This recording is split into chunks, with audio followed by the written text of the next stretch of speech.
Selamat pagi Bapak Ibu Saudara-saudari, warga jemaat GBB Ebenezer Gianyar yang diberkati Tuhan. Shalom. Kita akan membaca firman Tuhan pada ibadah Paskah pada pagi hari ini, dan pembacaan Alkitab bagi kita bersama terambil dari Injil Markus 16 ayat 1 sampai ayat yang ke-8. Mari kita buka Markus pasal 16 ayat 1 sampai 8, dan apabila Bapak Ibu sudah menemukan, biarlah Alkitab kita tetap terbuka dan kita berdoa mohon bimbingan Roh Kudus. Kami bersyukur kepadamu ya Bapa, karena dalam ibadah Paskah di tahun 2020, meskipun kami rayakan dalam keluarga kami masing-masing, namun tidak mengurangi makna tentang peristiwa kemenangan dan kebangkitan-Mu bagi kami. Karena itu kami mau baca firman-Mu, urapi dengan Roh Allah, baik pikiran maupun hati kami, supaya kami mengerti firman di dalam kehidupan kami sebagai orang percaya. Amin. Markus 16 1 sampai 8 mengatakan, setelah lewat hari Sabat, Maria Magdalena dan Maria ibu Yakobus serta Salome membeli rempah-rempah untuk pergi ke kubur dan meminyaki Yesus. Dan pagi-pagi benar pada hari pertama minggu itu, setelah matahari terbit, pergilah mereka ke kubur. Mereka berkata seorang kepada yang lain, "Siapa yang akan menggulingkan batu itu bagi kita dari pintu kubur?" Tetapi ketika mereka melihat dari dekat, tampaklah batu yang memang sangat besar itu sudah terguling. Lalu mereka masuk ke dalam kubur, dan mereka melihat seorang muda yang memakai jubah putih duduk di sebelah kanan. Mereka pun sangat terkejut. Tetapi orang muda itu berkata kepada mereka, "Jangan takut. Kamu mencari Yesus orang Nazaret yang disalibkan itu. Ia telah bangkit. Ia tidak ada di sini. Lihat, inilah tempat mereka membaringkan dia. Tetapi sekarang pergilah, katakanlah kepada murid-muridnya dan kepada Petrus, ia mendahului kamu ke Galilea. Di sana kamu akan melihat dia, seperti yang sudah dikatakannya kepada kamu." Lalu mereka keluar dan lari meninggalkan kubur itu, sebab gentar dan dahsyat menimpa mereka. Mereka tidak mengatakan apa-apa kepada siapapun juga karena takut. Dengan singkat mereka sampaikan semua pesan itu kepada Petrus dan teman-temannya. Sesudah itu, Yesus sendiri dengan perantaraan murid-muridnya memberitakan dari timur ke barat berita yang kudus dan tak terbinasakan tentang keselamatan yang kekal itu. Bapak Ibu Saudara-saudaraku yang dikasihi dan diberkati Tuhan Yesus Kristus, berita Paskah bagi kita di tahun ini menjadi berita yang sangat relevan di tengah-tengah kita bersama menghadapi wabah COVID-19 yang menghantui, yang menakutkan, yang mengkhawatirkan kehidupan kita. Berita Paskah adalah berita kemenangan. Berita Paskah adalah berita yang menyatakan kuasa Allah jauh lebih tinggi dibandingkan kuasa apapun di dalam dunia ini. Dalam kisah Paskah yang kita baca dalam Markus 16 ini dikatakan bahwa para perempuan-perempuan yang datang ke kubur Yesus pagi-pagi hari itu ada dalam ketakutan dan kekhawatiran, karena mereka tidak tahu siapa yang akan menggulingkan batu besar yang menjadi penutup kubur Yesus. Pertanyaan, apakah ketakutan dan kecemasan mereka tentang siapa yang akan menggulingkan batu itu membuat langkah mereka berhenti untuk mencari dan menjumpai Yesus di dalam kuburnya? Tidak. Bacaan kita menegaskan mereka tetap melangkah. Mereka tetap pergi ke kubur Yesus, walaupun diselimuti dengan persoalan yang berat. Kekasih-kekasih Tuhan, hal ini mau mengajarkan kepada kita bahwa di dalam menghadapi berbagai ketakutan, kecemasan, kekhawatiran dalam kehidupan, jangan pernah menghentikan langkah kita. Dan jangan pernah mengkerdilkan iman kita untuk tetap mencari dan datang kepada Yesus. Karena di dalam dan bersama dengan Yesuslah saudara akan merasakan bahwa ketakutan dan kekhawatiran itu digulingkan, akan disingkirkan dari kehidupan kita.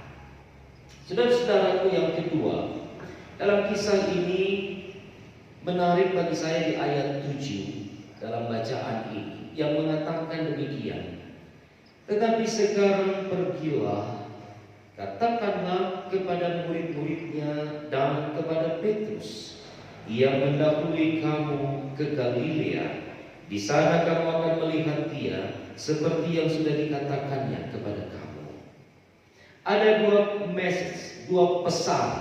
Yang pertama, sampaikan kepada murid-murid yang lain dan kepada Petrus. Saudara-saudaraku yang diberkati dan dikasihi Tuhan Yesus Kristus, tentunya pesan ini ada makna yang besar di dalamnya, yaitu bahwa bagi para murid, berita kebangkitan Kristus adalah penggenapan janji Tuhan. Karena sebelum Yesus mati, Ia sudah menyatakan bahwa Ia akan kembali hidup pada hari ketiga. Dan berita yang disampaikan orang muda di dalam kubur yang dijumpai oleh perempuan-perempuan tadi kepada para murid akan menjadi berita yang sangat menyukacitakan mereka. Namun bagi Petrus mungkin berbeda. Karena kita tahu bersama bahwa Petrus adalah murid yang menyangkal Yesus 3 kali sebelum ayam berkokok pada saat Yesus ditangkap. Petrus adalah pribadi yang memiliki kelabilan iman. Petrus adalah pribadi yang selalu mengedepankan kepentingan-kepentingan sendiri.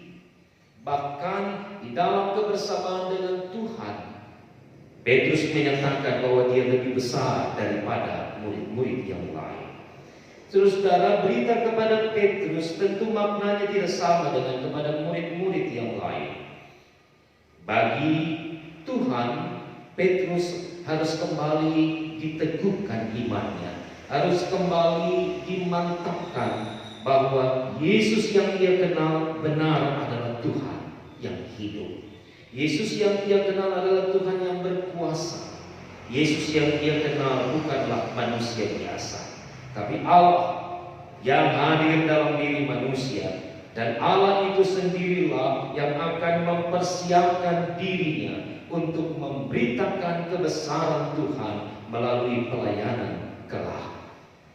Saudara-saudaraku yang dikasihi dan diberkati oleh Tuhan Yesus Kristus, beberapa poin yang saya sampaikan tadi dapat menjadi inspirasi bagi kita bersama dalam merayakan Paskah di tahun ini, dalam kesederhanaan, dalam kekhawatiran, dalam kecemasan, dalam ketakutan-ketakutan yang kita alami sebagai bagian dari dunia ini.